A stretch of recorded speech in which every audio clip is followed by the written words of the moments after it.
I have managed to retrieve the screwdrivers from my shop. I have selected a long-necked straight edge as well as a Phillips head. I'm sure that either will work. As a quick aside, if you are addressing a Phillips head screw and all you have are straight edge screwdrivers, well, you have two gates running through it, perpendicular. You see? Grab a straight edge. I only say that to the watch butchers out there that try to change batteries with God only knows what. God, the messes I've cleaned up over the years. The debacles that I've bailed people out of. One prick, he knew it was a knockoff tag, but my jeweler got caught in a bind because he's no good deed goes unpunished, and he tried to put that band in the ultrasound tank, and it started to dissolve that aluminum oxide band or whatever it was.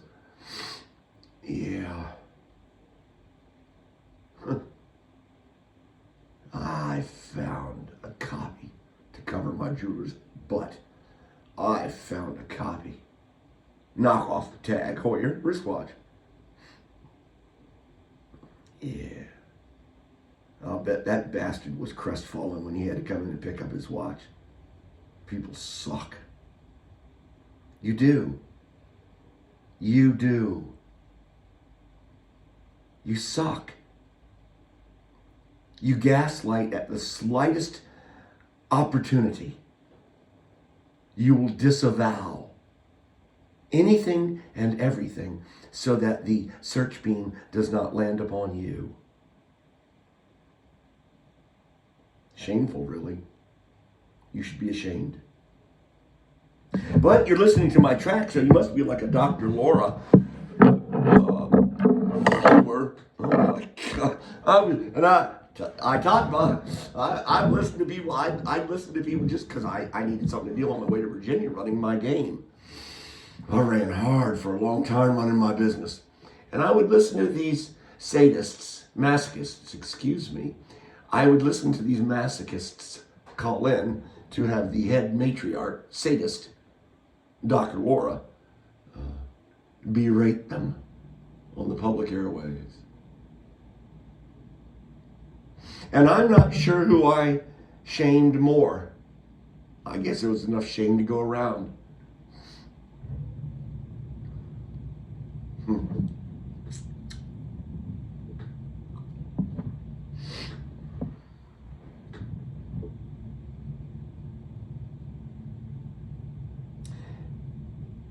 When the guillotine was in vogue in France, the nobility were often led to it.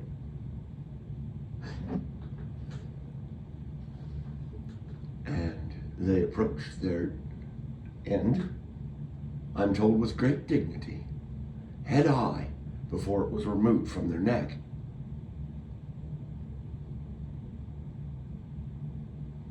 To the onlookers of the crowd.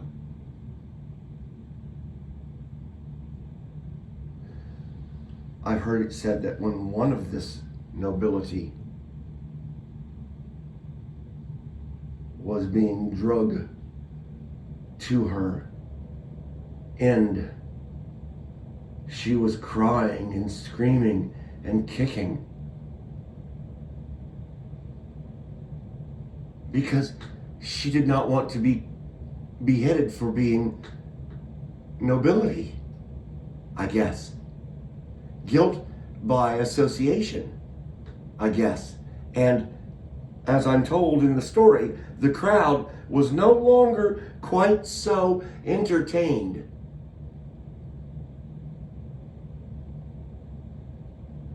And I want to believe that that practice in France at this period, I'm thinking 1700s, 18th century,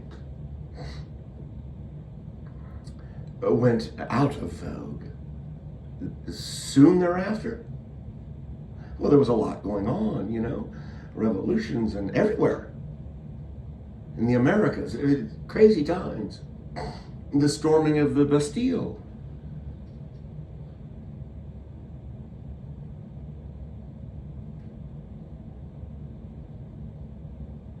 I see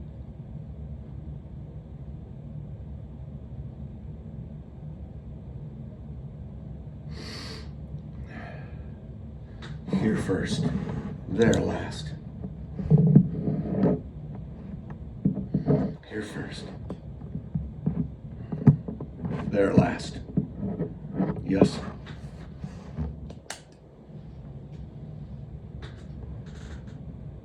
I've been playing this chess computer through my iPad. It's an app. I know it is assisted by the server, as I have seen its power grow. I play it on full strength, always. I play to one's strengths, not to their weaknesses. So I've been playing this AI, and I see now that even though it has been given a shot in the arm, thank you, which took me like 2 weeks to catch up, I know I'm playing at master, junior master, junior petty officer, whatever. I know I'm playing around 2100, which again is nothing on the world stage. Doesn't even compute. The world champion is rated somewhere around 2700 plus.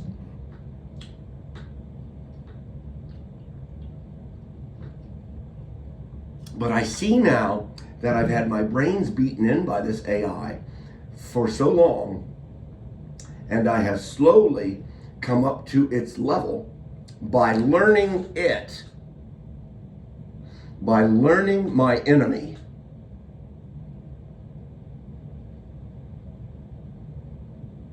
That is terribly important, what I just said. You should take a note of that. And that's right, I'm almost 60 years old. I said you should take a note of that specifically. Because I learned my enemy, and I learned its tendencies. I was able to gain parity yet again, even though I knew it got a shot of something from the server. And now I've reached a point where I haven't wanted to play for the last couple of days. Because I've reached a mesa, and I realize now I can probably go back to it and get my brains beat in some more, Mr. Transparency. But I have beaten it. Yes, I've taken the game to it on more than one occasion. From the gunshot to the banner. Okay? I have taken the game to it. I have been able to exercise my will to destroy over it. I'm kind of happy about that. I'm pleased. I'm playing chess like a young man again. Like a young mannequin? Well, like a young mannequin. Standing statuesque. Sorry, I digress. With a pink. And I don't have any hair. And I don't have any nipples. And you know I ain't got no hoo-ha down there. I know that's what she called it, a hoo-ha. Or she-beast. She called it that too, but I'm going to borrow a hoo-ha. Because it's right up there with Mr. Happy. Come on. Is it not cute? Hoo-ha? So I wouldn't have one of these. So I wouldn't want to be a young mannequin. Okay, so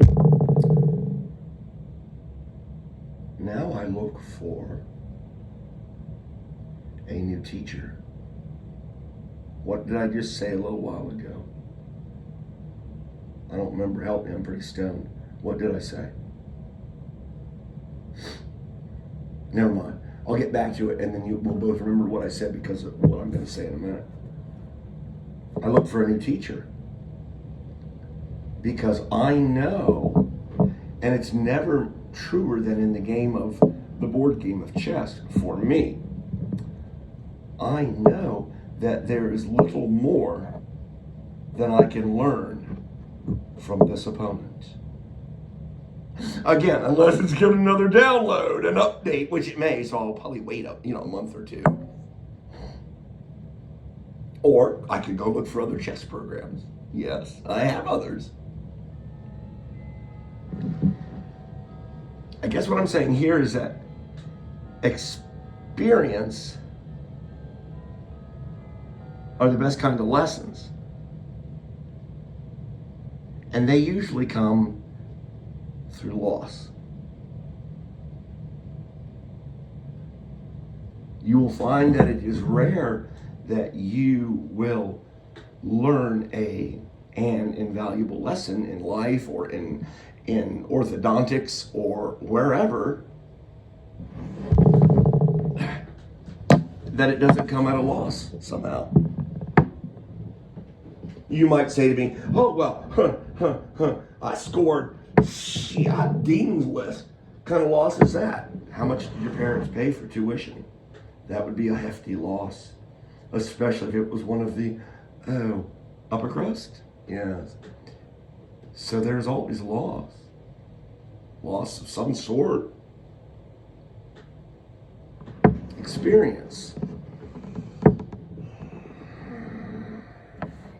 Yeah. And this is why I now have held off on the chess, because I'm considering I like my mesa right now, where I've reached in my game and in my life in general. And I'm like, okay, at some point perhaps I will reach out to take another nose bloodying or 78 of them before I can get anywhere close. I will digress quickly. With AIs, you don't play combinations because you're a fool to. It will out-combinate. It can see farther down the road than you can. With AIs, it is best to play flat, non-impressionistic positions, very mundane, black and white, to keep this position as simple as possible so that each player is forced to find the best move that's both offensive and defensive to keep balance. Okay, quick aside. So I guess I'm gonna have to find a better balancer. It's kind of nice. It's a good feeling. Yeah, I gave you that one first because I want to end with this. I guess the real reason for the post. Maybe another piece of chalk. I don't know if the prime will sec. Okay. All right. That's cool. Now, the real reason for the post.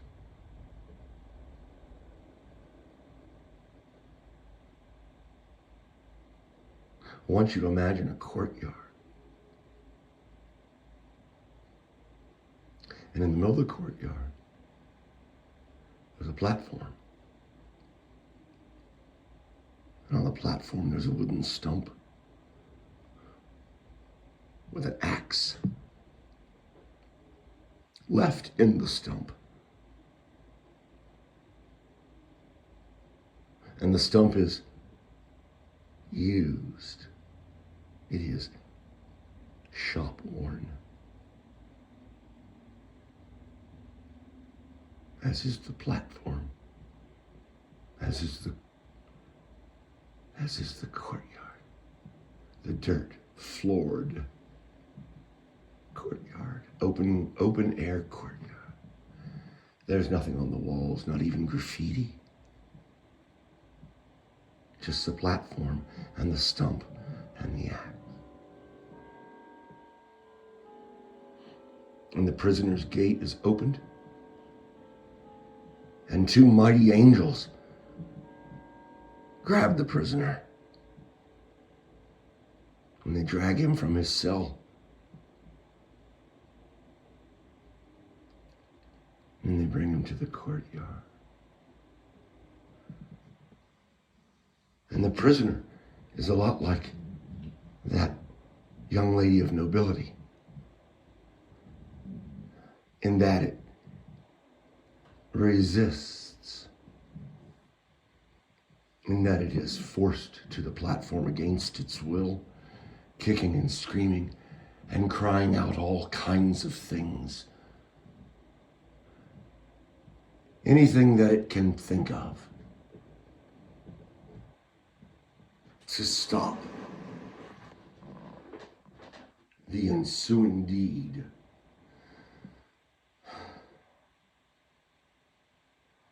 And the mighty angels bring this beast to the platform stairs.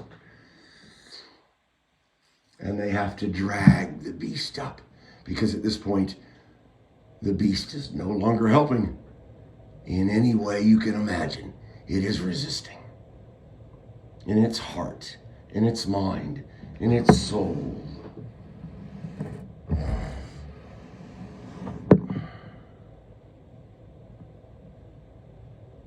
And the beast is forced down onto the stump with its neck made ready. Well, the axe is gone. The axe is already in the hand of the hooded one.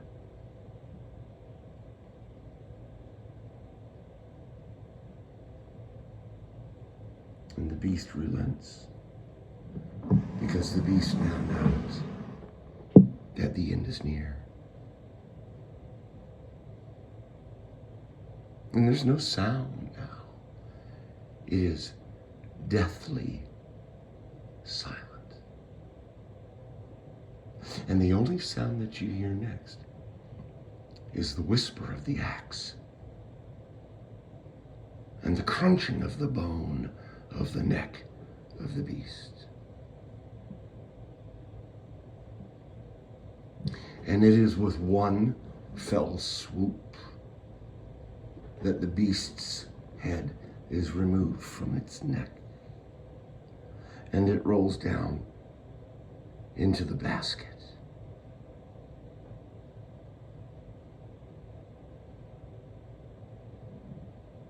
And the hooded figure drops the axe where he stands, and he removes his hood and throws it down as well. And he turns, never looking back. And he walks down the platform stairs. And he walks out of the courtyard. Because he knows that it is finished. And there is completion. Amen.